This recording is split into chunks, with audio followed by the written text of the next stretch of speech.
వెళ్ళి మా నాన్న ఎన్ని రోజులైనా జైల్లో ఉండగలిగినటువంటి ధైర్యవంతుడు, కుర్రవాడు, ఫ్యాన్ లేకపోయినా ఉంటాడు, ఏసీ లేకపోయినా ఉంటాడు, జైల్లో 50 రోజులు కాదు 40 రోజులు కాదు 90 రోజులు పెట్టినా ఉంటాడు అని చెప్పగలవా? జైల్లో పెడితేనేమో మీ నాన్న ముసలోడా, ఆరోగ్యం బాగోలేదా, గుండె వీకా, బయటకు వస్తేనేమో మా నాన్న గుండె ధైర్యం గలవాడు, మా నాన్న కుర్రోడు, మా నాన్న కొండలెక్కగలడు, బండలు మోయగలడు అని చెప్తాం. మళ్ళీ అక్కడ బెయిల్ పిటిషన్ ఏమైనా ఆర్గ్యుమెంట్ చెప్పాల్స్తే మా నాన్న అసలు చాలా ముసలోడండి, నడవలేకపోతున్నాడండి, తిరగలేకపోతున్నాడండి. ఏంది అన్ని కథలు? అందితే కాళ్ళు, అందకపోతే జుట్టు, మీ నాన్న స్వభావమే నీకొచ్చింది. ఇలాంటి పిచ్చి ఆర్గ్యుమెంట్స్ చెప్పేటటువంటి కార్యక్రమం చేసేటప్పుడు కొద్దిగా లాజిక్ ఉండాలి. ఇంతకు ముందు మీరు మాట్లాడినటువంటి మాటల యొక్క సారాంశం కూడా తెలుసుకొని ఉండాలి తప్ప ఇవాళ వచ్చి జగన్మోహన్ రెడ్డి గారు ముసలోడు అన్నాడు కాబట్టి మా నాన్న ముసలోడు కాదు, కొండలు ఎక్కుతాడు, కొంప తీసి కొండ ఎక్కించావు, కొండ ఎక్కిపోతాడు, ఇక అనుమానమే లేదు.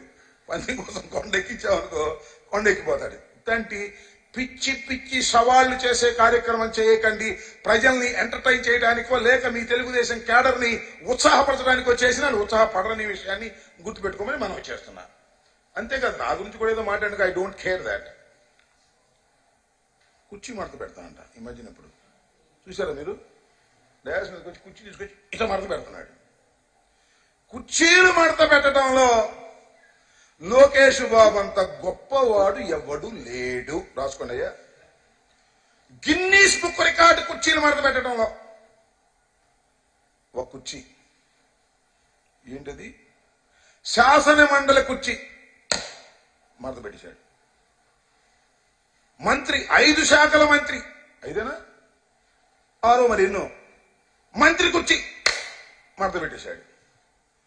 మంగళగిరిలో కూర్చోవా అంటే నుంచున్నాడు, కూర్చున్నాడు, మంగళగిరి కుర్చీ మడత. ఇక చూసుకో, రాసుకో, మడత పెట్టబోతున్నాడు. తెలుగుదేశం కుర్చీనే మడత పెట్టకపోతే అడగండి, ఎన్నికలైందో తెలుగుదేశం కుర్చీనే మడత పెట్టేస్తాడు.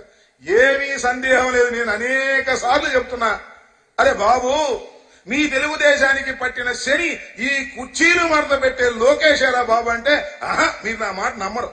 ఈ ఎలక్షన్ అయిపోయిన తర్వాత తెలుగుదేశం కుర్చీ కూడా టపాలను మడత పెట్టిన తర్వాత అరే రాంబాబు గారు చెప్పింది వినలేకపోయామండి, మా లోకేష్ వచ్చాడు, శని పట్టింది, పార్టీని మూసేశారు అనేటువంటి కార్యక్రమాలకు తీసుకొచ్చేటువంటి కార్యక్రమం చేస్తారని కూడా ఈ సందర్భంగా నేను మనవి చేస్తున్నా.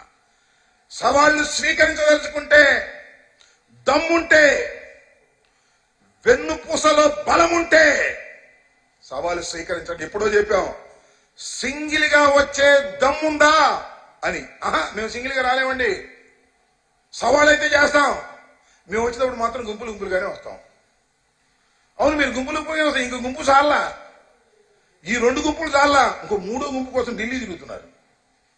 3వ గుంపు కోసం ఢిల్లీ, మరి ఆ గుంపు ఏమైందో ఏమో మరి తెలియదు. ఈ డైరెక్ట్ గుంపులు కాకుండా ఇంకా రాష్ట్రంగా గుంపు ఢిల్లీలో ఇంకో గుంపు కోసం వెళ్తున్నారు. మీరు సవాళ్లు చేసేవాళ్ళు అంటాయా? సింగిల్ గా రానే వాళ్ళు సవాల్ ఏం చేస్తారు? గుంపులు గుంపులుగా వచ్చేవాళ్ళు సవాల్ ఏం చేస్తారు? జగన్మోహన్ రెడ్డిని సవాలు చేయగలిగినటువంటి సత్తా నారా వంశానికి లేదు, ఆ వరాహికి లేదు అనే విషయాన్ని దయచేసి గుర్తు పెట్టుకోమని మనం చేస్తున్నాం. అసలు సవాళ్ళు ఏంటో ఎన్నికలకు ముందు తెలుసు, సవాళ్ళు ఏంటో నాకు అర్థం కాల. రండి చూసుకున్నా ఎన్నికల్లో. మీ దుంపదేగా ఇంతవరకు మీ పొత్తే సరిగా పొడవున్నటువంటి పరిస్థితి, ఒకడు కూడా కొట్టుకుంటారు అర్థం కావట్లా. ఢిల్లీ నుండి గ్రీన్ సిగ్నల్ వస్తే కానీ మా పొత్తు పొడవదు అనేటువంటి పరిస్థితి అవుతుంది. నాకు బాధేస్తుందండి. నాకు ఎందుకనో నందమూరి తారక రామారావు ఏమన్నాడు? ఢిల్లీ పెత్తనాన్ని సహితులే అన్నాడు. ఈయన ఢిల్లీ వెళ్తే కానీ క్లియర్ పరిస్థితి. ఏమి దౌర్భాగ్యం అయ్యా నారా చంద్రబాబు నాయుడు గారు, మీ పరిస్థితి ఏంటి, మీ బ్రతుకేమిటి అని అడుగుతా ఉన్నా. దురదృష్టాలు మీ వెంటబడుతున్నాయి. మిమ్మల్ని ఆ భగవంతుడు కూడా కాపాడలేడనే విషయాన్ని నేను ఈ సందర్భంగా చెప్పదలుచుకున్నాను. మీ ఇద్దరు 2 ఒకటి శంకారావం రా కదలరా అంటే ఇంకాయన పాపం మీ పార్ట్నర్ ఏం చేయాలో అర్థం కాక ఊళ్ళు బట్టి తిరుగుతున్నాడు, రహస్యంగా తిరుగుతున్నాడు, బహిరంగ తిరుగుతున్నాడు. బహిరంగ పెట్టలేడు, మరి వారాహి ఎక్కలేడు. మరి అయ్యో స్వామి చెప్పినట్టు ఎన్నికలకు ముందు ఎవరైనా ప్రచార రథం తయారు చేసుకుంటారు, అంతేగా. నేను కూడా ప్రచార రథం రేపే ప్రారంభిస్తున్నా.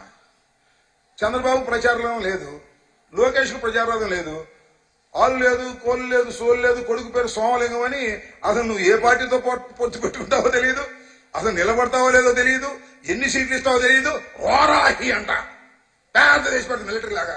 దానికి పెయింటింగ్లు, దాని మీద ఊరేగింపులు. ఏంది ఆర్భాటాలు నాకు అర్థం కాల. సరుకు లేని వ్యవహారాలంటే ఇలా ఉంటుంది. ఇంతవరకు ఈ వారాహి ఏమైందని నాకు అర్థం చెప్పండి. నాకు ఇంటి పెట్టుకున్నాం అయితే ఒకట్లే. వారాహికి 2 రంగులు వేసా అంట. 3వ రంగు వేయాలో లేదో అర్థం కాక ఢిల్లీ నుంచి కవర్ వస్తే 3వ రంగు వేసి అప్పుడు వారాహి తీస్తా అంటే ఏమిటా మీ బతుకులు రాజకీయాల్లో? నాకు అర్థం కానటువంటి పరిస్థితి. ఇలాంటి దౌర్భాగ్యమైనటువంటి రాజకీయాలు చేస్తున్నటువంటి ఆ గుంపు అర్థమవుతుందా మీకు? అసలు 3 సిద్ధం సభలు చూసిన తర్వాత కూడా అర్థం కావడం లేదా? జగన్మోహన్ రెడ్డి గారి యొక్క ఫాస్ట్ నిర్ణయాలు చూస్తుంటే మీకు అర్థం కావడం లేదా? మార్పులు చూస్తుంటే అర్థం కావడం లేదా? ఎంత కాన్ఫిడెన్స్ గా ఈ ఎన్నికల రణరంగంలోకి దూకబోతున్నామో, ఎంత కాన్ఫిడెన్స్ గా 175కి 175 కొట్టబోతున్నామో. ఇంతకన్నా ఏం కావాలని అడుగుతా ఉన్నా. పిచ్చి జనం, తెలుగుదేశం వాళ్ళు, పాపం చంద్రబాబు నాయుడు గారి అభిమానులు, లోకేష్ గారి అభిమానులు, పచ్చ జెండా వాళ్ళు అనుకుంటున్నారు మేము వస్తాం అని. ఏం వచ్చేది లేదు, మీరు సచ్చేది లేదు. శ్రీమద్ రమారమణ గోవిందే. ఈ ఎన్నికల తరువాత తెలుగుదేశం అనే రాజకీయ పక్షమే ఈ రాష్ట్ర రాజకీయాల్లో ఉండదు, ఉండబోదు అని కూడా ఈ సందర్భంగా మీ ద్వారా తెలియపరుస్తున్నాను. ఇది టోటల్ గా. ఇంకా పోతే